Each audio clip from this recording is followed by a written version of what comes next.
So we're gonna go over some basic principles and stuff involved in the workouts and in like working out and training in general. We're gonna talk about sets, reps, workout intensity, and all this stuff. So let's use this as an example. 3 sets times 10 to 15 reps. You might see this like this exact 3 times 10 to 5, like 10-5 or so. What? 10-15. Throwing a lot of numbers at you right now. Keep up, keep up.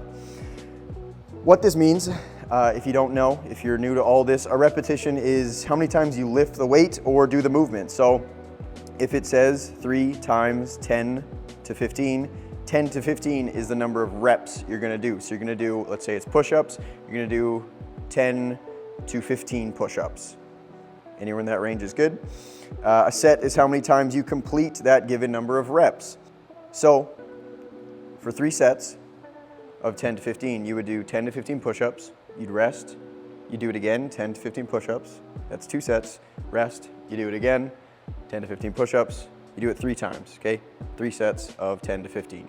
This is just a random example of numbers. We're not gonna do this for every single exercise. So the first number is the set, second number is the reps or range of reps. Why 10 to 15 and not just 10? This is a rep range. You can complete any number of reps within that range. If you do the higher end of the range, 15, we'll say, and it starts to feel easy, then you go heavier. Eventually, you will find a heavy enough weight where you can barely do the lower end of the range, 10. This is good. We want to keep increasing and progressing through this sense. So then you'd progressively work on increasing the number of reps with that weight at the lower end. So you get a heavy enough weight where you can only do 10 reps. You definitely can't do 15. You stay with that weight and then you slowly start building up the reps as the weeks go on. Maybe next week you do 11 or 12 with that same weight. Next week you do the same weight and then you do 13 or 14 and then you build up to that 15 and you consistently do 15. Then you go heavier again, okay? We don't always have to go heavier, heavier, heavier. We can do heavier and then more reps, heavier, more reps. There's other options as well. But intensity is what really matters here. So the exercises must feel hard in order for your body to actually grow.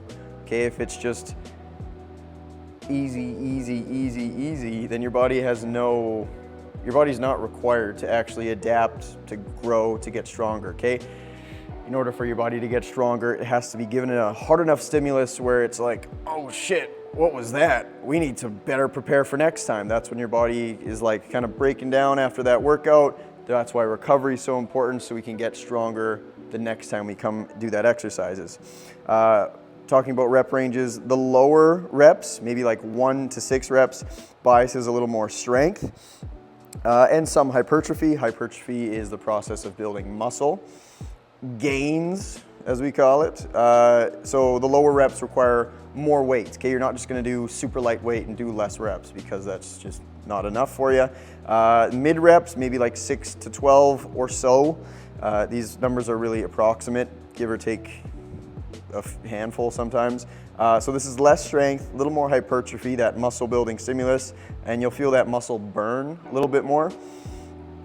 And the higher reps, like 15, 20, 25, 30 plus reps, still some hypertrophy, you'll get more of that pump, and then we'll start getting into that like endurance zone, that muscle stamina piece.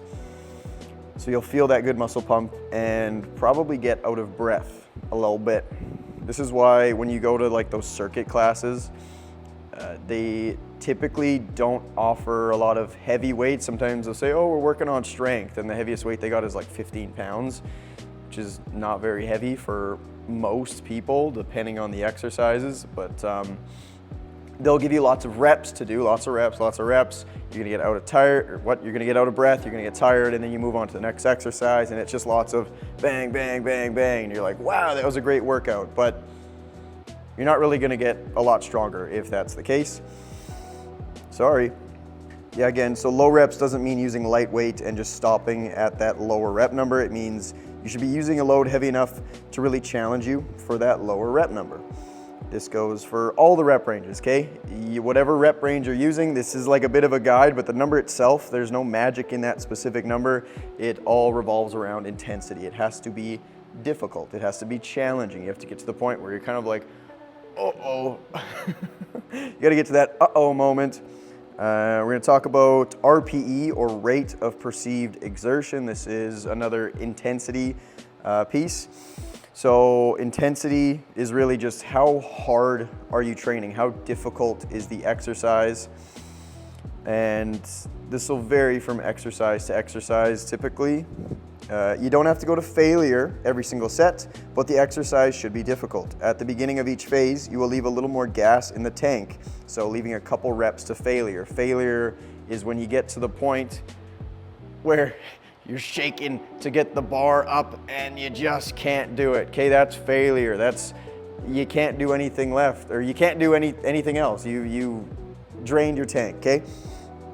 It's fun to get to that sometimes safely, depending on the exercise. Make sure you have a spotter if you're doing that. Just a side safety note, if you are doing something like at home with a barbell and you are trying to go to failure and it's heavy weight, have a backup plan.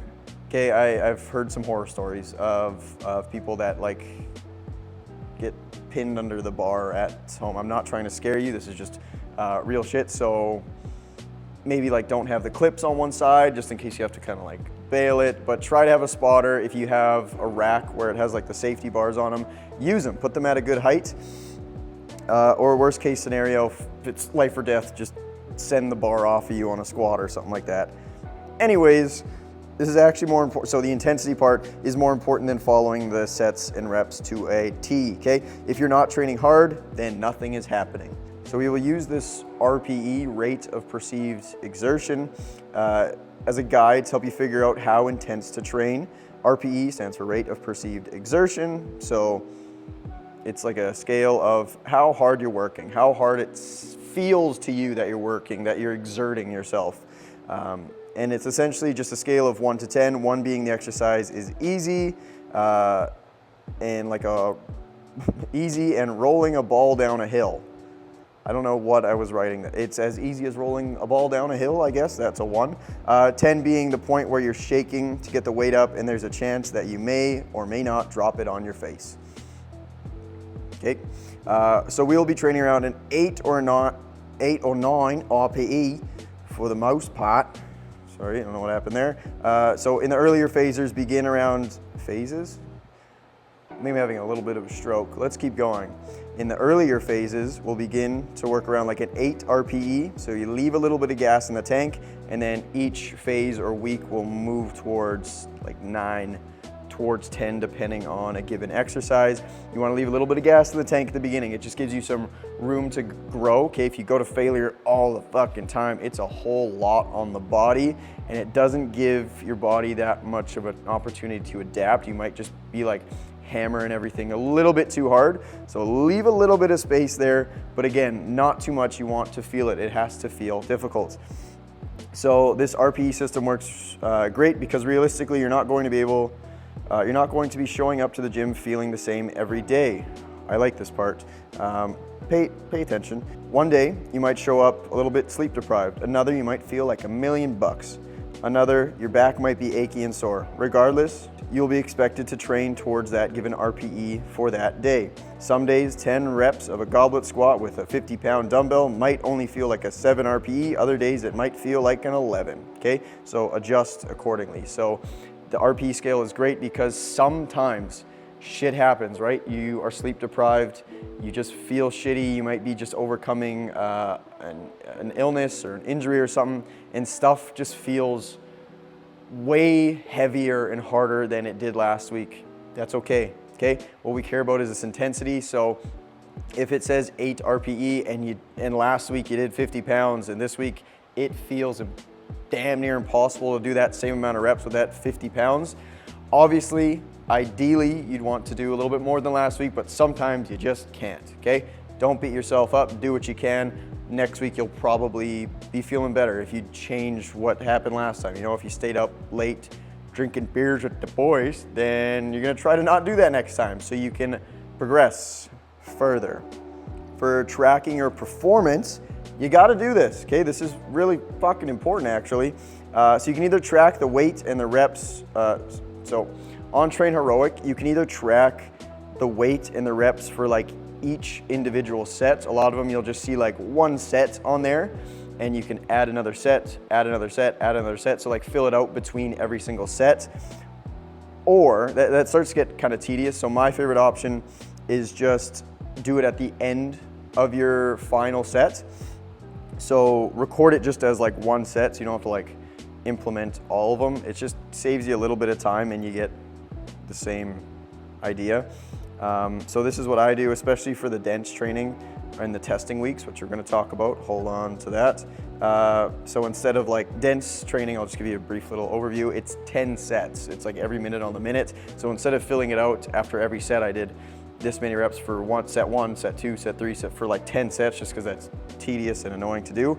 I would just do it at the very end, okay? And maybe write down the heaviest weight that I did.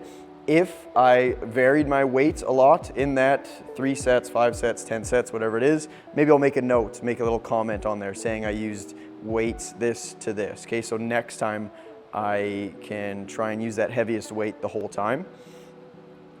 So regardless, tracking performance is crucial. Progressive overload is one of the main principles in strength and conditioning training and in life.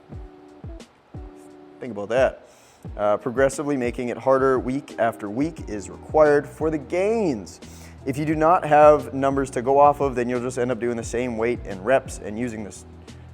You'll just end up doing the same reps and using the same weights week after week. Okay, this is why people hit this plateau and they work out all the time and they're like, I'm not seeing any improvements. But it's like, are you tracking? Do you know what you did last week? Are you doing more than what you did last week?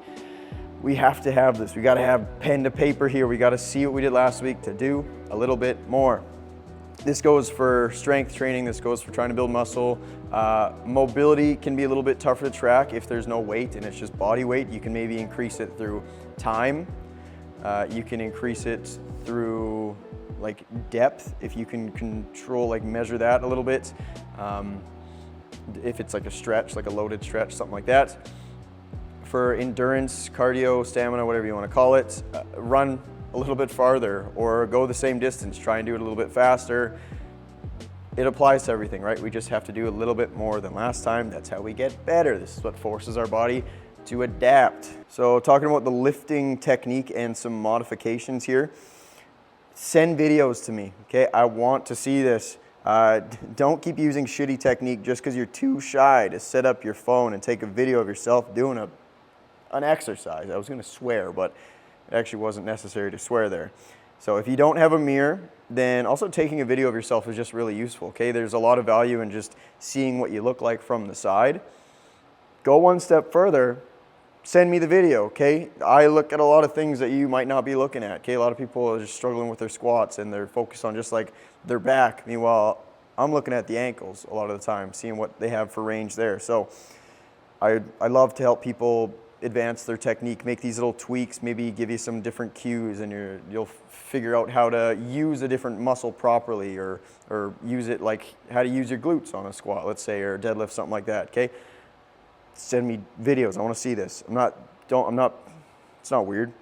So message me if you're not sure where you're supposed to be feeling a certain exercise. Message me if the exercise doesn't feel right. Message me if you feel some pain during a movement. I had someone once and they're like, I can't do deadlifts because it hurts my back. And I'm like, okay, send me a video of you doing a deadlift. And the deadlift was like that. I was like, well, that sucks. Like, how long have you been doing it that way? And they're like, my whole life. So you might not even know that you're doing something wrong. So just send me videos for the love of Jesus. We're also going to talk about some negative or eccentric training. There's a video that I'm going to include on the Notion here. So for the best results regarding muscle and strength gains, focus on maintaining controlled movement for every exercise, okay? The eccentric phase is very important. It's like typically like the lowering phase. It's the part of the movement where you're kind of going towards that stretch. So if I'm doing a bicep curl, this is the concentric phase where I'm curling it up. Eccentric's that lowering phase if I'm doing a squat. It's the lowering part where I'm kind of going into that deeper knee bend, and then the concentric phase is up there. This might be a lot. Watch this video. The video will give you a better explanation than I can right now. But this eccentric phase is really good. A lot of people, they'll do, what's a good example? Maybe like, we'll just say a push-up. They'll fight through the push-up and then just like drop to the floor, okay? That drop to the floor, you're missing a lot of goodness, a lot of benefit in that position right there. So we're a lot stronger in that eccentric phase as well. So you have an option to build extra strength on the way down. So maybe you go slower on the way down. It's money. It's money to do this, okay? So control the whole movement. Be aware of what's going on in that eccentric phase. Lots of control is really what we're working with, or we're working towards. Range of motion.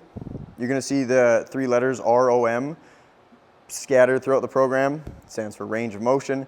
There's another video on here of someone explaining it. Just this really like jacked dude that actually explains it quite well. Range of motion is just how deep you can go, okay? On a squat, I don't know if you can see me. I hope you can see me. I don't want to see you loading up a whole bunch of weight and doing that. That's trash, okay? Down all the way. I don't think you can see me right now, but we'll say a bicep curl because you can see me, okay? This is we want to go full range of motion. So you want to feel the stretch in the working muscles at the bottom portion of the movement, and then feel the squeeze in those working muscles at the peak of the concentric part of the movement. You're not going to be connected to it in every exercise. If you are, great. But if you can find that stretch in a lot of exercises, so good. Lots of gains hidden in there, and it's great for working on like sneaky mobility as well. Some quick modifications here. So pull-ups. Are you not even close to doing a pull-up? Try bodyweight rows with a suspension trainer like a TRX. You can also swap out the movements with a heavy single arm dumbbell row. Anything where you're pulling your body towards something or pulling your weight towards your body, okay? We're using the back. That's what a pull-up's doing, is we're pulling our body up to it. If you're not strong enough to do that, you can use one of the TRX or like a suspension trainer. I have some videos attached somewhere, but something where we're pulling our body or we're pulling something heavy towards our body, okay? If we're trying to mimic a pull-up, we can't just be using 10-pound dumbbells. We gotta go pretty damn heavy. So some pull-up regressions. You can start with just hanging. First, you gotta develop the strength to hold your body weight in your hands, that grip strength, okay? So this might be a lot for someone. You gotta work on just having the ability to support your body weight. You can also try some passive hangs where you start engaging your lats a lot more. Wait, did I say that's an active hang. Passive is where you just hang. Active is where you start using those lats some more. Next, we can use some assistance. Okay, you can wrap some bands around the knee or the foot, or placing 1 or 2 feet on like a bench when you're doing the pull-up.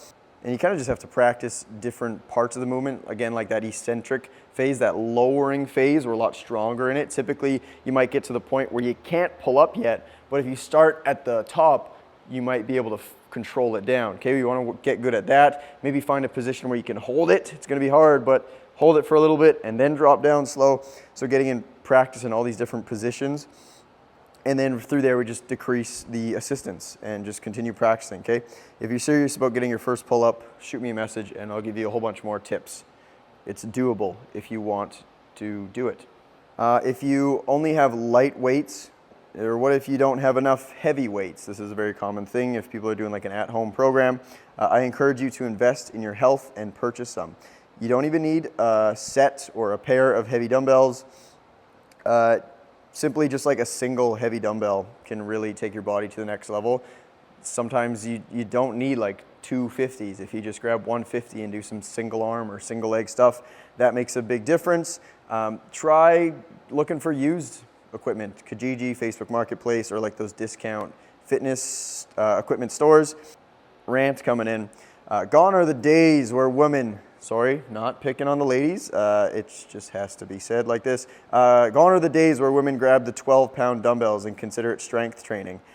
I yesterday just saw, it was like I don't know, like a Pilates page or something, be like, I'm grabbing the heavy weights, and like 15 pounds was like the heaviest one there. And they like say, oh, we're building strength. It's like, I don't, for like maybe for like some shoulder exercises, 15 pounds will feel pretty heavy, but lots of diminishing returns there. Like 15 pounds is going to feel pretty light for a vast majority of compound exercises. I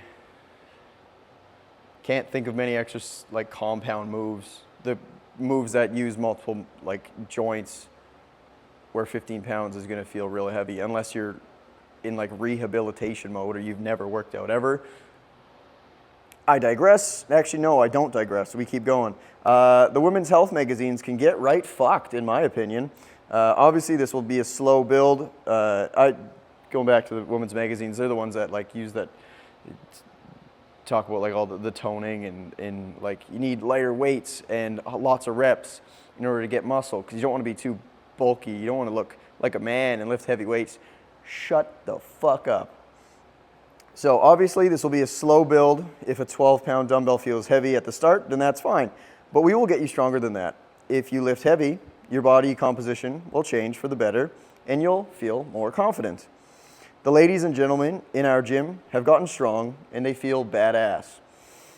That's the goal for you, okay? When you start lifting like actual heavy weights and you start getting to that point where you're just fighting to get shit up and you do it, you feel badass. You feel like a badass motherfucker, and it is awesome, okay? It's awesome to see this develop in people. We've had lots of moms, and typically moms that are like scared of a barbell for a bench press. The next thing you know, they're like, chuck on the 25s. Let's give this shit a roll, you know? And it's great to see, okay? Because then you're not as scared to try this different stuff, and you realize that a lot of the value lies in this actual strength training. Not shitting on Pilates, but like using 15-pound dumbbells is not strength training, in my humble opinion. So some strategies for making it harder without heavy dumbbells. You can do more reps, more sets. This works to an extent. At some point, you just have to go heavier. You can try some pauses where you're holding the weight or holding the position at the hardest part of the movement or the deepest, stretchiest part of the movement. You can try some different tempos, holding more time under tension, maybe slower on the way down or trying slower on the way up.